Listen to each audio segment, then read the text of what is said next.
नमस्कार बंधुरा, आज के बानाচ্ছি লোটে মাছের পকোড়া। खूब सहजे এটা আপনারা বাড়িতে বানাতে পারবেন। তাহলে ভিডিওটা আপনারা শেষ অবধি দেখার জন্য অনুরোধ রইল।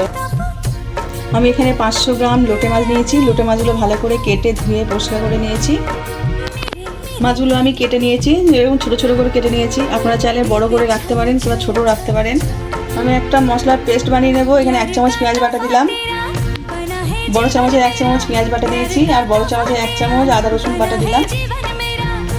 ধনে গুঁড়ো আমি 1 চামচ দিলাম, হলুদ গুঁড়ো 1 চামচ দিলাম, ছোট চামচে 1 চামচ জিরে গুঁড়ো দিলাম, 1 চামচ লঙ্কার গুঁড়ো দিলাম, পরিমাণ মতো নুন দিয়ে দিলাম। আমি গোলমরিচ গুঁড়ো 1 চামচ মতন দিলাম। আমি এখানে কাঁচা লঙ্কা বাটা দিলাম না, আপনারা চাইলে কাঁচা লঙ্কা বাটা দিতে পারেন।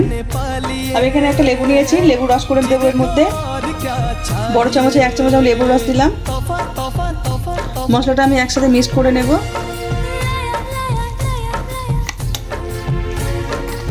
আমার মশলার পেস্টটা রেডি হয়ে গেছে, দেখুন শুকনো শুকনো মতন হয়েছে। এবার মাছের মধ্যে আমি দিয়ে দেব।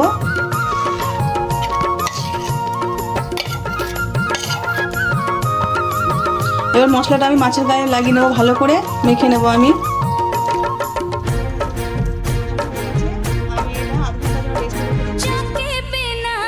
এখানে 1 বাটি বেসন নিয়েছি, বেসনটা এখানে দিয়ে দিলাম।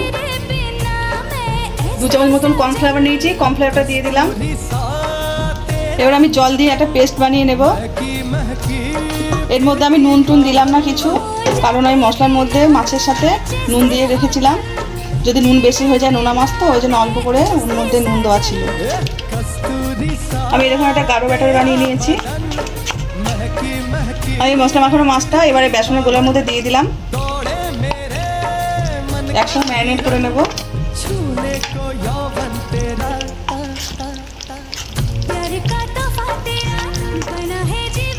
বেসনের সঙ্গে ম্যারিনেট করে নিয়েছি, এটা আমি কিছুক্ষণের জন্য রেখে দেবো।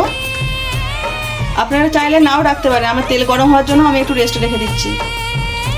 তেল গরম হয়ে গেছে, এবার একটা একটা করে লোটে মাছের পকোড়া ছেড়ে দিচ্ছি।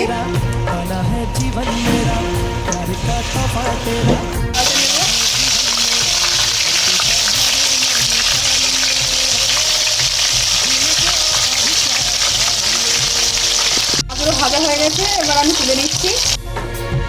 আমাদের লোটে মাছের পকোড়া একদম রেডি। দেখতে পেলেন কত সহজে আমি বাড়িতে বানিয়ে ফেলি। আপনারা চাইলে আমার এই রেসিপিটা ফলো করে বাড়িতে বানাতে পারবেন। আজকে আমার এই রান্নাটা যদি আপনাদের ভালো লেগে থাকে, তাহলে লাইক করে দেবেন, শেয়ার করে দেবেন। কেমন হয়েছে কমেন্টে জানাবেন। আবার নতুন নতুন রান্না পেতে গেলে আমার চ্যানেলটা সাবস্ক্রাইব করে দেবেন।